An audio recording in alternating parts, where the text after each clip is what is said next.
आज का दिन हम लोगों के लिए विश्व मितव्ययिता दिवस का दिन है। इसलिए हम चाहते हैं इस मितव्ययिता के बारे में विस्तार पूर्वक कुछ हमारे ज्ञानवर्धन कराएंगे, जो हमारे दयानिधि बाबू के तरफ से ज्ञानवर्धन कराने का काम किया जाए। इसके लिए मैं सम्माननीय सर को सादर आमंत्रित करता हूं और उनसे अनुरोध करता हूं कि वे इस विषय पर कुछ अपना हम लोगों को ज्ञानवर्धन कराने का कष्ट करेंगे।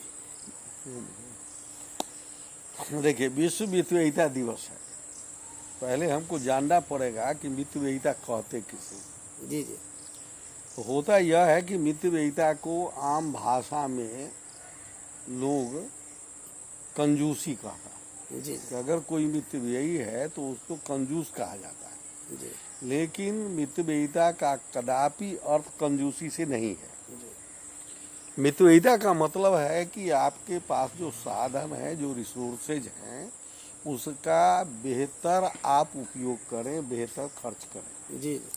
और विश्व में यह पाया गया है कि जब भी कोई आदमी खर्च की योजना बनाता है जी और खर्च की योजना बनाता है, उसमें अपने संसाधनों को ध्यान में रखता है, जी अपने कार्यों को ध्यान में रखता है, तो वो आदमी ज़्यादा सफल होता है। जी। भारत के संदर्भ में भी हम देखें तो आम बातें भारत के संबंध में ये आती है कि यहाँ के पहले के लोग, पूर्वज लोग कहा करते थे कि रही सादा त निम्हे बाप दादा। जी कि अगर आप सादा जीवन व्यतीत करेंगे तो वैसी स्थिति में पुश्त दर पुश्त आपको कोई दिक्कत नहीं होगी। जी।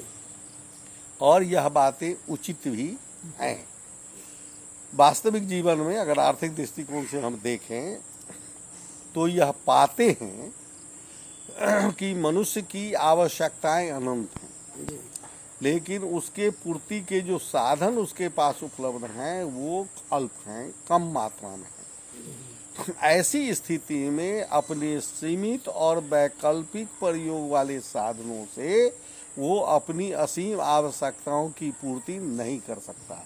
जी अगर हम एक विद्यार्थी का ही एग्जाम्पल लें, उदाहरण लें, तो एक विद्यार्थी है, उसकी एक लिमिटेड आय होती है और लिमिटेड आय की निश्चित आय है, तो वैसी स्थिति पर में उसकी जो आवश्यकताएं अनंत हैं, पुस्तक खरीदना हो सकता है, ट्यूशन पढ़ना हो सकता है कि नहीं, उसके लिए कपड़ा खरीदना हो सकता है, जूता खरीदना हो सकता है, भोजन की बात हो सकती है, बहुत तरह की बातें होती हैं।